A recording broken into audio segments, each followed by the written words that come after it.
The following talk was given at the Insight Meditation Center in Redwood City, California. Please visit our website at audiodharma.org. And some people say it's more important than mindfulness because it's a foundation for mindfulness practice, for meditation. And one form of generosity is volunteering. So this is all a long way of saying that we're going to have, Max and I are going to have an evening to focus on this practice of volunteering that is a big part of IMC. And everyone's welcome to come. It should be a nice time.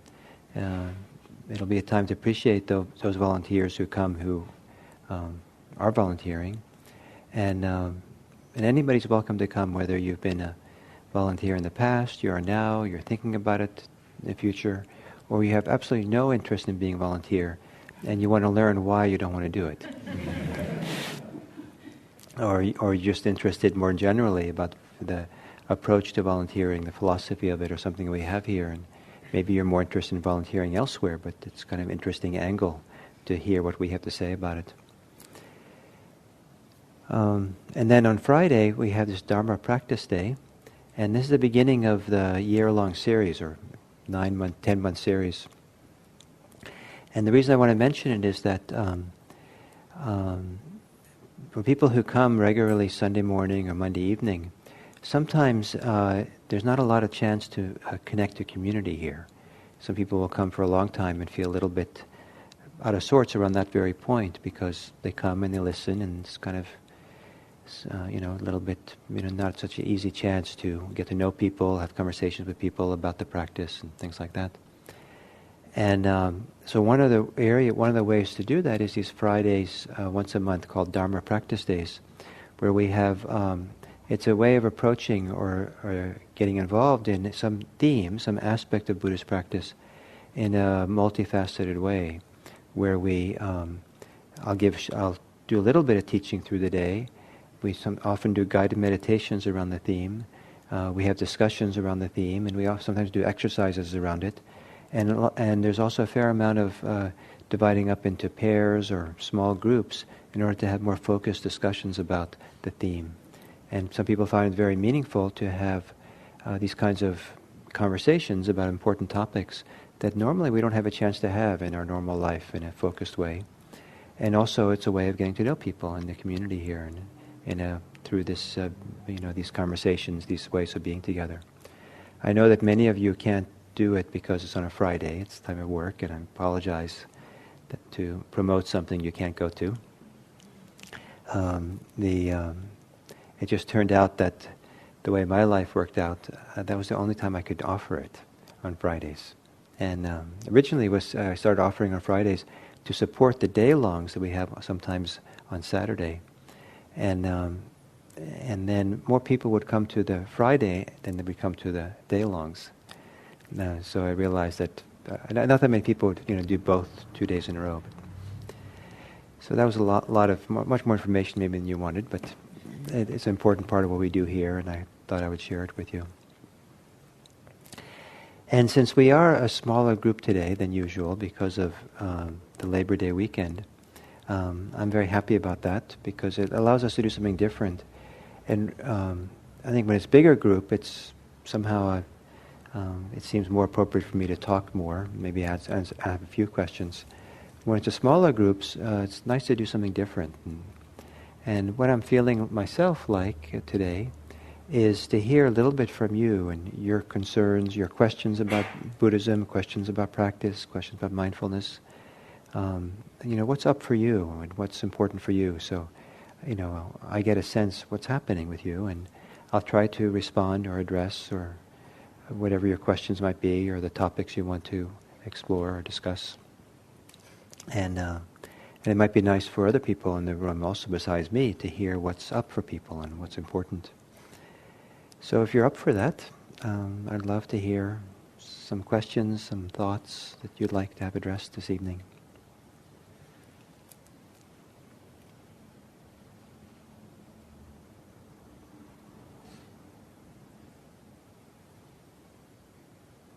Up here, this.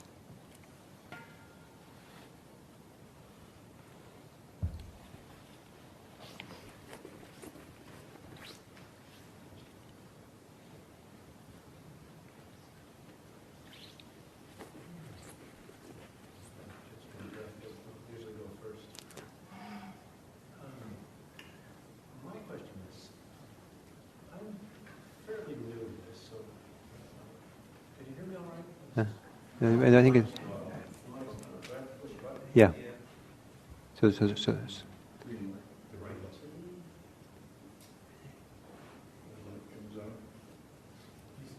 maybe it's low on battery.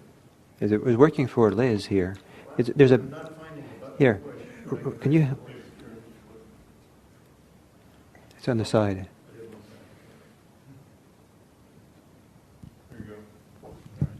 How's that? All right. So as I was saying, I've been practicing maybe a year, and I'm finding it's. I seem to be fairly normal, that I breathe a little and think a lot.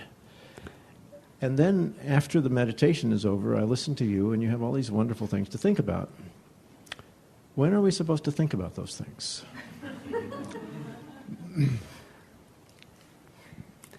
Well, if I may ask you a question first. You always do that.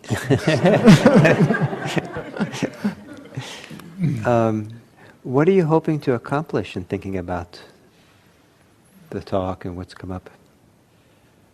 Oh, well, I listen to you, and you're promising freedom, and that appeals to me.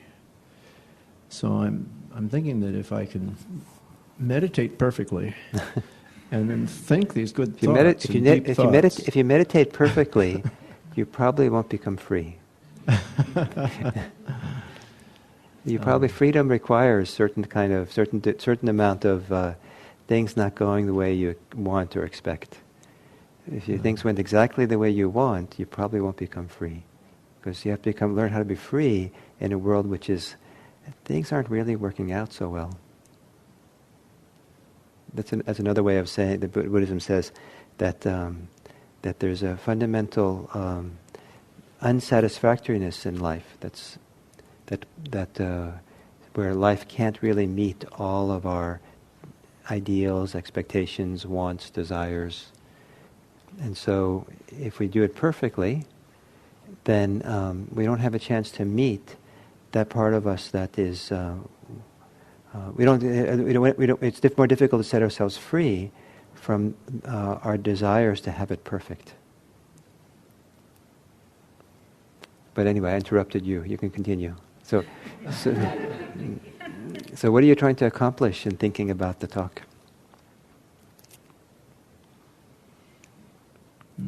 Well, to be honest, the first thing that I'm trying to accomplish is to be calm. I'm often not calm, and my experience in mindfulness before and since I've gotten here is that the meditation is one of the best ways I have found to get out of my anxiety and to become present. And the practice, boring as it can be, results sometimes in that capacity to be much more present than has been my norm. And that has been a desire and a goal of mine, to be present. Nice. Anxiety is not being present.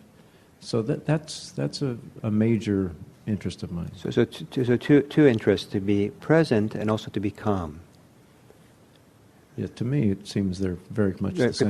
Closely, I agree. And so then, so those times when you do come here, or when you meditate and you do become calm and you feel present, what have you learned that takes you away from that brings the anxiety back and agitation back?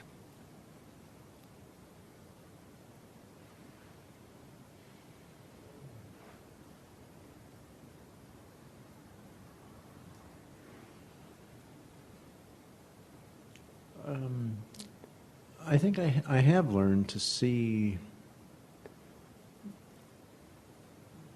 notice the anxiety arising in the course of the day. And I've noticed, I've become more able to see the fear that's behind it, and oftentimes that the fear doesn't really have a lot of value. And there's a threshold. If I get beyond the threshold, there's not much going back. But more often than certainly used to be the case, I can stop it before I get over that threshold. Wonderful. That's very nice. So if you're, as you say, one of the important things you're trying to do is to be calm and present, calm presence, present calm.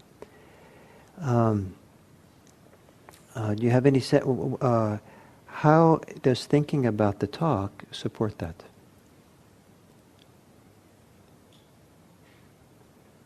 Or does thinking about the talk hinder that?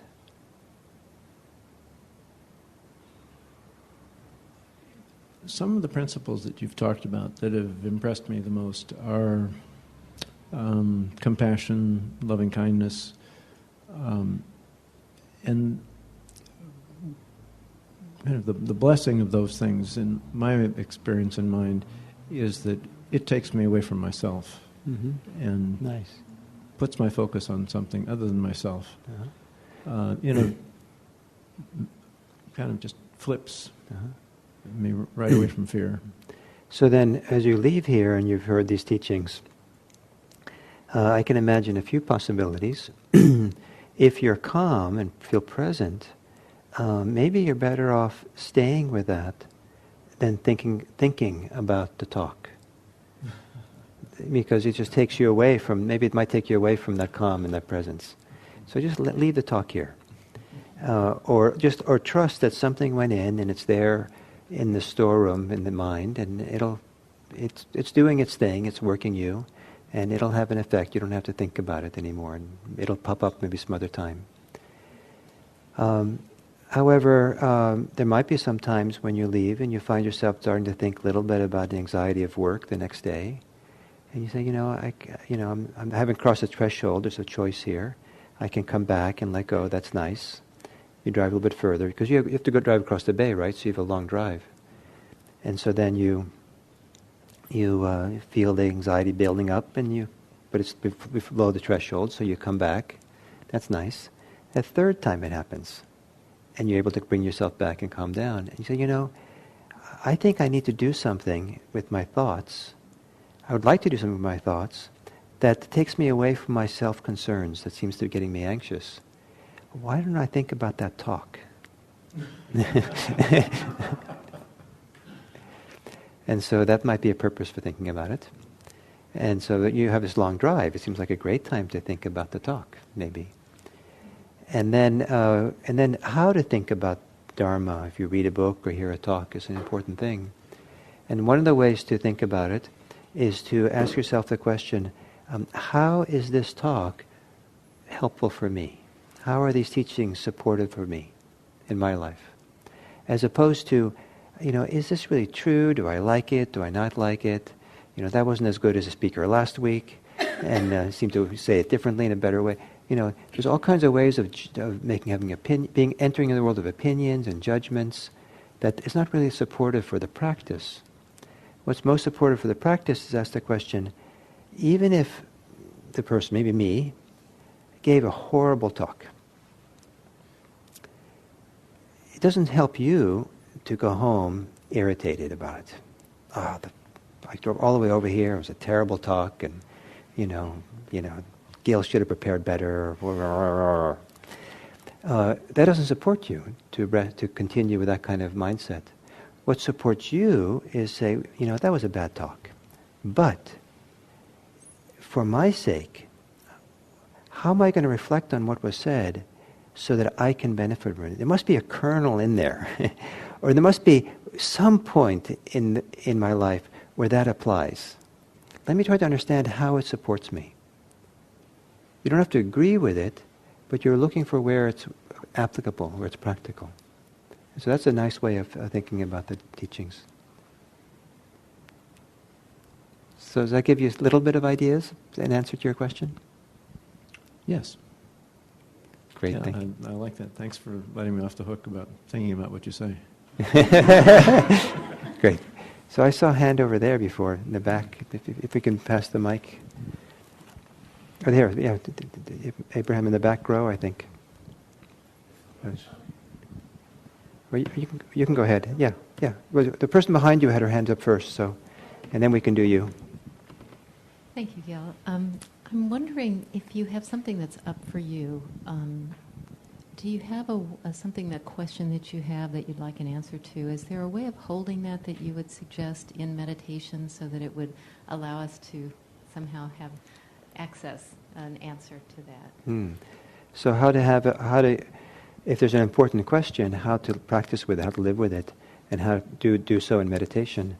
A nice thing to do in meditation is to, as you go into meditation, during the day you have something that's important you want to reflect on or have an answer to. And then when you start meditating, try to put it aside. And so you're not thinking about it at all. But see if you can kind of get into the practice of meditation, getting calm, steady, stabilize the mind. Maybe have the thinking kind of recede a little bit from the background, so you're pretty centered in yourself. And maybe near the end of the meditation, then drop the question in. And don't try to answer it. Don't think about it. Just and maybe repeat the question a few times, but slowly, and then see what bubbles up. See what bubbles up in your body, what kind of physical response you get, emotional response you get, and see also what goes on in your mind, your thinking mind. How does your thinking mind respond without you starting to think? And so what bubbles up? And then you might drop it in again into the mind, and see what comes. And then in the last minutes of the sitting, you might think about it more conventionally and see if there's something. Because people have a different perspective in which to address important issues after the mind is calm and steady. So that can happen in daily meditation. It's particularly advice I give to people who go and retreat. It's fairly common for people go in a 7-day retreat and come with some big concern they have in their life. Should I change my job? Should I get married?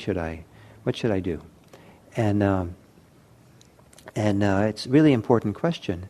And so it's really in the forefront. And I suggest to them that they are also put it off until, don't think about it for the duration of the retreat. For 6 days, don't think about it. And then the 7th day, think about it, because you'll have different eyes, you'll have a different understanding, a whole different perspective that's going to be much more productive than if you think about it now.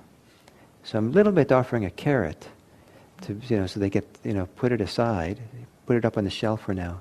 And I do really believe that at the end of a meditation session or an end of a 7-day retreat or something, that there's a whole different perspective that opens up new windows on the situation that we didn't have before. So now in front of you here.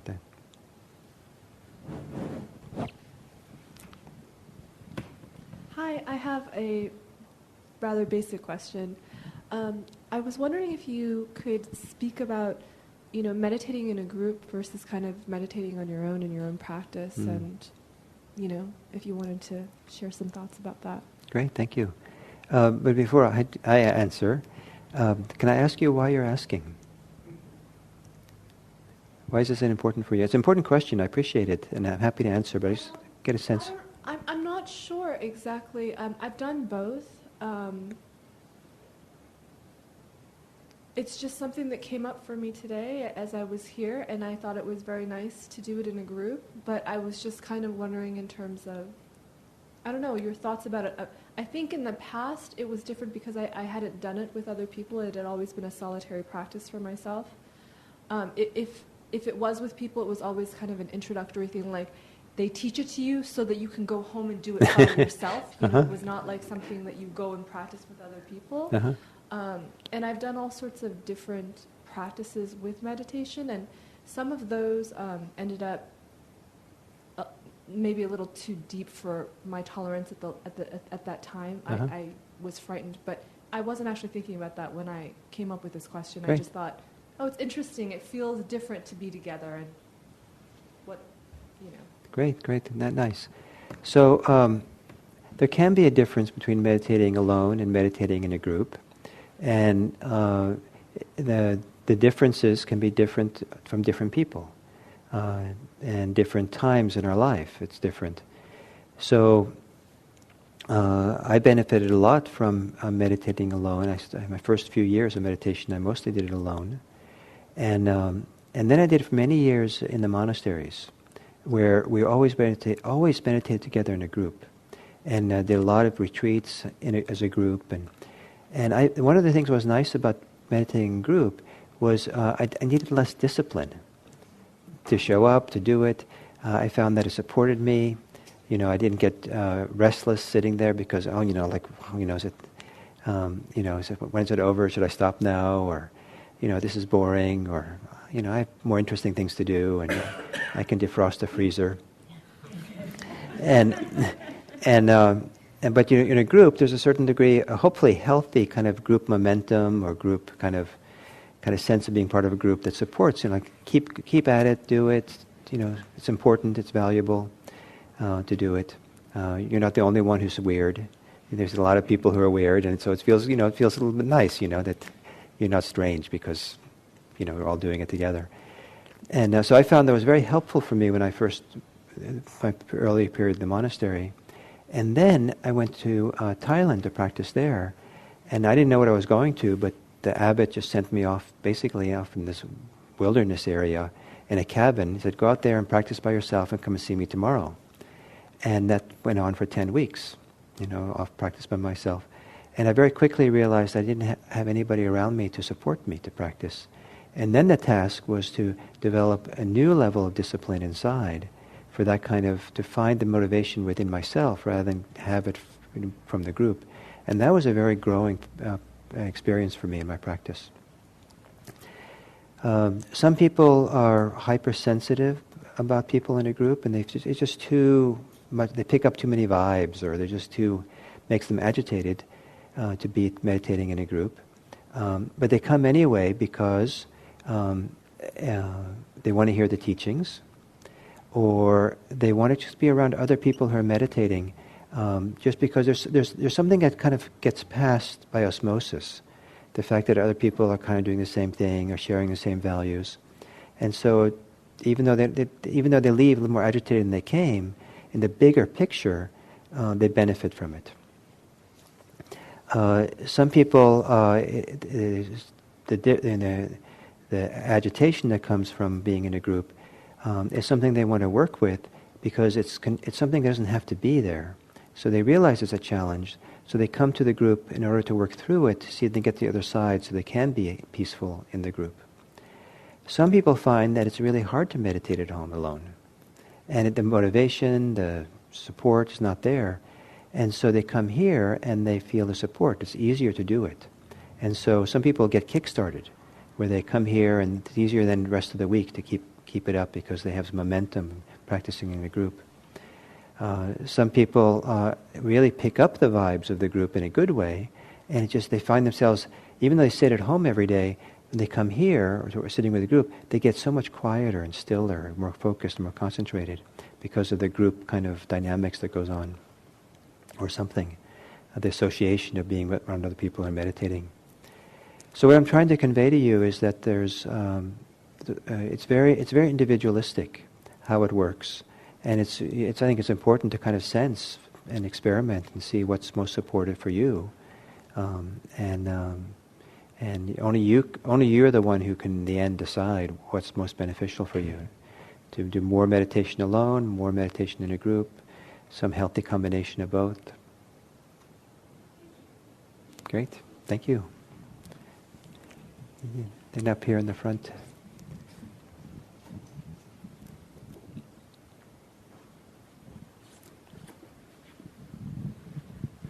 I just, in general, have a lot of visual images cognitively, and lately, the past few months, will come just out of the blue something from way back, like I'm 8 or something, and there's some memory, and because, I don't know if it's because I'm meditating, but it's so vivid and poignant, I kind of go in it. I mean, yeah, really engage. It's like normally just kind of go below my level of consciousness, but it's right there, and I feel like I'm there, and it makes me really want to engage with it. And I don't know if that's really the right approach. I mean, I can walk around in there, I'll say, what city was that? What was I doing? And who was I with? And is this important? And that kind of thing. Is this normal? Or, Well, it's certainly normal to have unexpected memories surface, and things that you haven't thought about since it happened. Maybe sometimes, back in childhood, will suddenly bubble up, and sometimes there are difficult memories. Sometimes there are very pleasant memories, nice things, and sometimes they're just neutral. But it's very powerful. They're there in a very vivid way, and what they mean or what we should do with them is variable depending on what you're trying to do in your life. If you're going to psychotherapy regularly or to a Jungian psychotherapist, an analyst, they might have a heyday, and they just like, wow, let's really kind of think about this and look at the meaning, the symbolism, and all that's like dreams almost.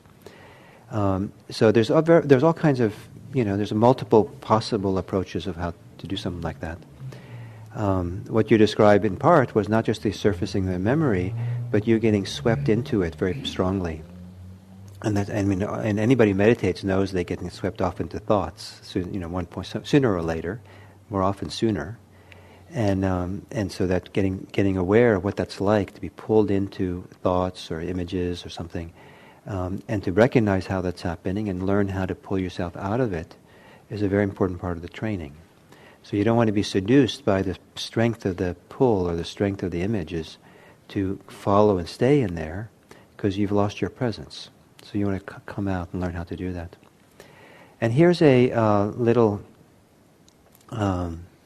metaphor that I like around the surfacing of memories that happen in meditation. Sometimes it's very helpful. I've had memories that were actually arose in meditation because something really nice was happening in meditation, and those memories somehow had a similar feeling. And so it was a kind of a language of memories, kind of a language of putting a word on it, a concept to it, or associating it. And it was like reclaiming really nice childhood experiences that I had forgotten about. So it has so anyway, so when you do meditation practice, mindfulness meditation, here's an approach towards things like that. And that is, be fine with it, that you have the memories arise. In fact, but generally look at it in a friendly way, like it's beneficial to it to happen. But don't stay involved. Just say, oh, look at that memory, great. And let it go. And then continue. And here's the analogy. You put your dirty clothes in the washing machine. And you put in some soap, and you turn it on, and the water goes in. The water agitates the soap and the clothes, and the dirt comes out of the clothes into the water. You open up the lid, and you look in the water, and it's dirty. And most people don't complain. It's like, rather, you're happy. Great, they're leaving the clothes. And then that gets drained out, the rinse water comes in, and it gets a little bit dirty, and you're glad because it's getting cleaner. And it does a few times, and finally the water's more or less clear, because, and each time that it's a little bit dirty, it drains out. And then eventually the clothes are clean. So meditation is the washing machine. And mindfulness is the soap. And your mind is like the clothes. And so you sit down and meditate, and I shouldn't say you get agitated, but you kind of do your thing, and the gunk of the mind gets released, and the water is consciousness. So the gunk, the memories, whatever it might be, the good ones, bad ones that get released into the water of consciousness. Once the dirt has left the clothes and gone into the real water of the washing machine, the work of getting the clothes done is kind of been done, right? So once the memories have been dislodged and come into consciousness, what needed to happen has been done. It's finished. You don't need to do anything more. it's like you don't have to reflect on it, you don't have to look at the meaning of it, you don't have to do something with it, because what had to happen's been done. The work's been done. Then just let the drain cycle do its thing. Just let it go. So there's space for whatever is supposed to happen next. So that's my approach to these kinds of things. It's a good. It's basically good that they surface, and generally just let them go. Thank you.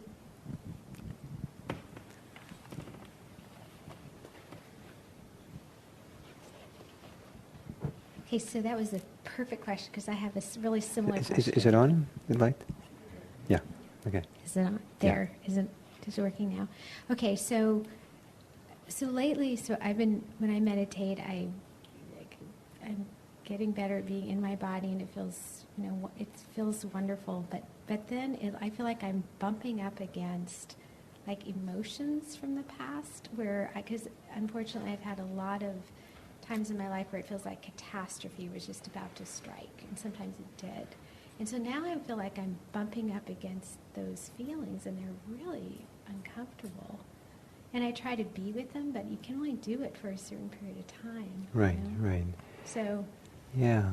So it's similar, the emotion, like memories, emotions can get dislodged at some point. And many people have a backlog of repressed emotions, tucked away emotions, things that never really been resolved, unresolved feelings or emotions from something in their lives. And so as we sit and meditate, the thing that keeps us distracted or keeps us from giving space for them to bubble up goes away. So like if we're constantly thinking and planning and anxious about things, it's kind of like we have a lid on the things that are deeper down. And so the surface mind has to get quiet and feel more relaxed and feel more safe for some of the deeper things to begin to surface.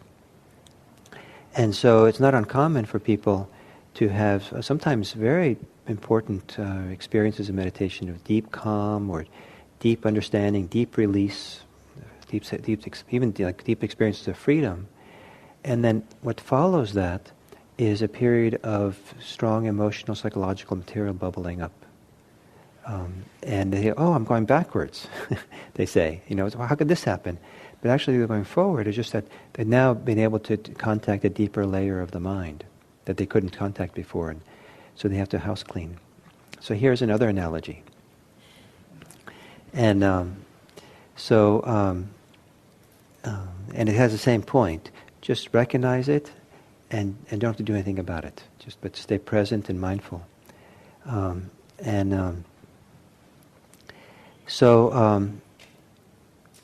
You go into a tall building and you get into the elevator. And you want to go to the top floor where there's a great view. So you push, top. And it goes up, but at the second floor, the elevator stops and doors open up.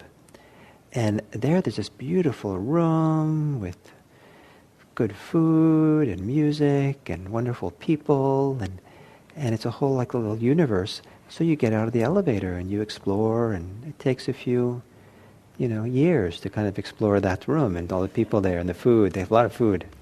And then you said, oh, wait a minute, I was going up to the top floor in the elevator. So you go back in the elevator, you push top, and you go in, and it opens, and the doors open to the third floor. And there's an all-out war.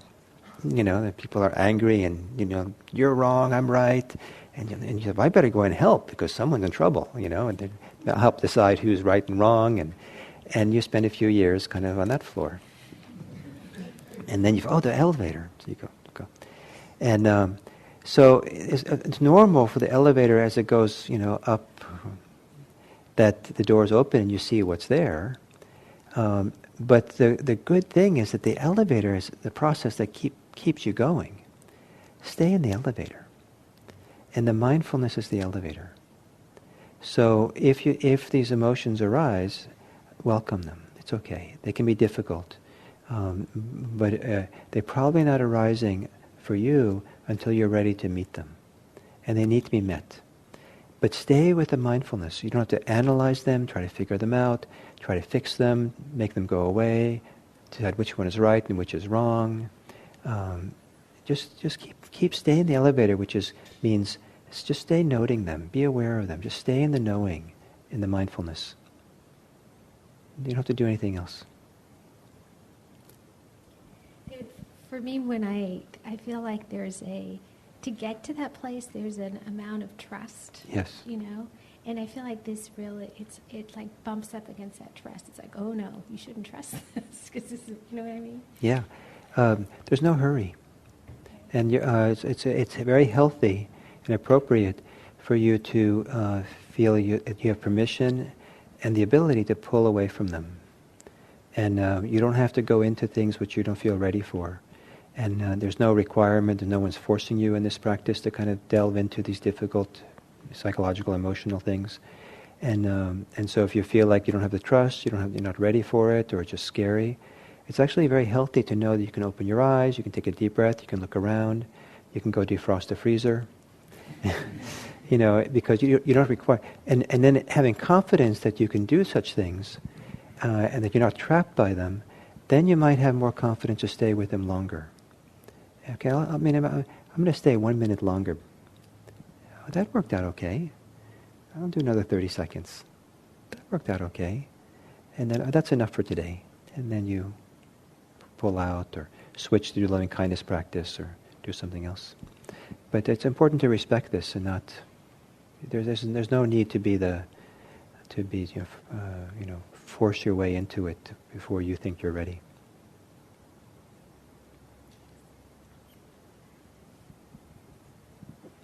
That's good. One more, please, and then we'll stop.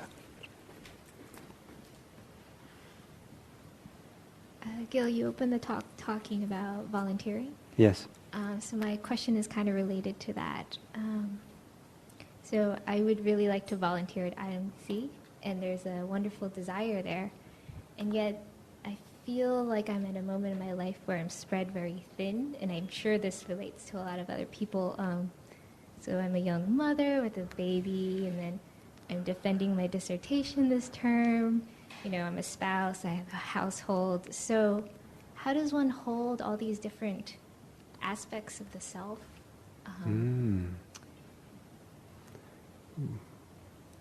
As compassionately as you can. I think really you need a lot of care, a lot of kindness for all this. It sounds like you have your hands full. And chances are, if you have that much going on in dissertation, that none of it is ideal. None of it is working just right. There's always a little bit compromise, a little bit, not enough time for this, not enough time for that. And so to hold that, that's the way we started off this evening, where I said that you become freer when you realize you can't have it perfect. And so what does it mean to become more relaxed, more at ease with the whole show, and how do you find balance within it? And one of the ways is to have a lot of positive self-regard, a lot of compassion, kindness to yourself and those around you. And try to be wise about how you spend your time. Be very careful not to do too much. Thank you for being interested in volunteering at IMC, but here in your life, I think it's undharmic to come here and volunteer. And it's probably for your life. I'm happy you're here today, but it's probably undharmic for you. It's anti-Buddhist for you. If you came on Friday to Dharma practice day, because the whole day, and you have all this other stuff to do. So too much Dharma, is not dharmic. Sometimes. So I think that your life is, sounds like a rich, important part of your life, time in your life. So I would hope that whatever you've learned about practice, for you to realize that you've been given opportunities on a silver platter to practice it. The life you have is your meditation hall. And just to leave the desire there then, for volunteering or for being more... I think so. Maybe it's not the time to volunteer, but I think to feel positive about yourself that you want to volunteer, it's an act of generosity. Feel happy about that you have that. Feel more happy that you have the wish than discouraged that you can't fulfill it. It's a beautiful thing. And then, if mean, you could talk to someone like me or someone else. Maybe there's some little way that you can volunteer that can make a difference, that works for your life. It could be that when you do come here, that this place could always use more actively friendly people. So just smile to the people who come here. Say hello. Be the volunteer greeter for if it's 2 or 3 people as you come in, and there's all kinds. Anyway, there's all kinds of small ways that might work for you if you would like to do it, and we can explore. Okay, so I hope this was nice for you to do this, a little different format, and I certainly appreciated a lot hearing those of you who spoke up, and maybe that represents a little bit some of the interests or concerns of the rest of you. I hope it was relevant, and I hope that you all get a nice deep sleep after the Labor Day weekend, and so you can start your week well. Thank you.